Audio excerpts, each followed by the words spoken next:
नमस्कार. आरोग्यशाहीमध्ये मी वैद्य नमिता आणि मी वैद्य भाग्यश्री आपलं स्वागत करतो. आरोग्यशाहीमधलं चौथं अक्षर आहे श.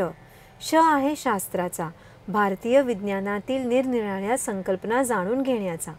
भारतीय तत्वज्ञानामध्ये शुद्धी प्रक्रियेला अतिशय महत्त्व दिलेलं सापडतं.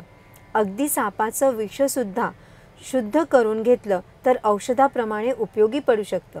म्हणूनच भारतीय शास्त्रामध्ये शरीराची शुद्धी पंचकर्मानी, मनाची शुद्धी योग प्राणायामानी आणि आत्म्याची शुद्धी प्रेम सेवा शरण वृत्तींनी करावी असं सांगितलेलं आहे. अशुद्धी अस्वच्छता असते तिथे रोगराई येते हे आपण सगळे जाणतोच. शरीर निरोगी ठेवायचं असेल तर ते शुद्ध असावं लागतं.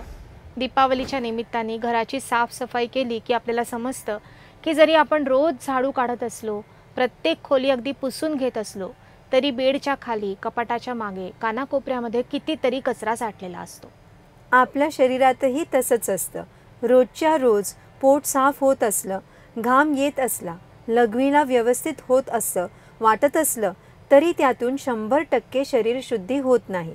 त्यामुळे रोज थोड्या थोड्या प्रमाणात साठणारे मलद्रव्य, आहार आचरणामुळे प्रमाणपेक्षा वाढलेले दोष किंवा अशुद्ध द्रव्यांचा सेवनामुळे शरीरात साठलेली अशुद्धी वेळेवर आणि मुळापासून काढून टाकली नाही तर त्यातून अनेक रोग होऊ शकतात. रोग होऊच नये आणि झाला तरी त्याचं मूळ कारण काढून टाकण्यासाठी पंचकर्म करणं आवश्यक असतं. पंचकर्म म्हणजे पंचतत्वांची शुद्धी. आजकाल पंचकर्म हा एक परवलीचा शब्द झालेला आहे.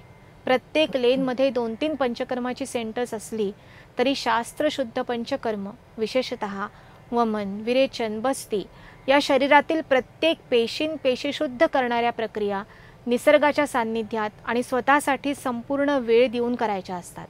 यातही प्रत्येक व्यक्तीची प्रकृती, शक्ती, दोषांचं असंतुलन, अग्नीची ताकद, वय, चालू असणारं ऋतुमान, मनाची शक्ती अशा अनेक गोष्टींकडे लक्ष द्यावं लागतं. श्री गुरु डॉक्टर बालाजी तांबे सांगतात त्याप्रमाणे वमन विरेचनादी उपचारांच्या माध्यमातून पृथ्वी आणि जलतत्वाची शुद्धी, ज्योतिध्यान, हवन आणि योगाच्या माध्यमातून अग्नितत्वाची शुद्धी, तर वेदमंत्र, संगीत, ओंकार गुंजन आणि ध्यानाच्या माध्यमातून वायू तसेच आकाश तत्वाची शुद्धी केली तर ते खरं पंचकर्म म्हणता येतं.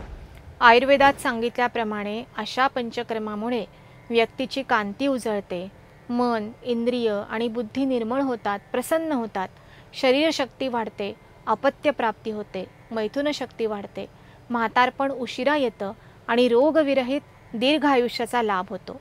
भारतीय शास्त्रातील अशाच आरोग्य संकल्पना जाणून घ्यायच्या असतील तर पाहत रहा आरोग्यशाही लोकशाही मराठीवर.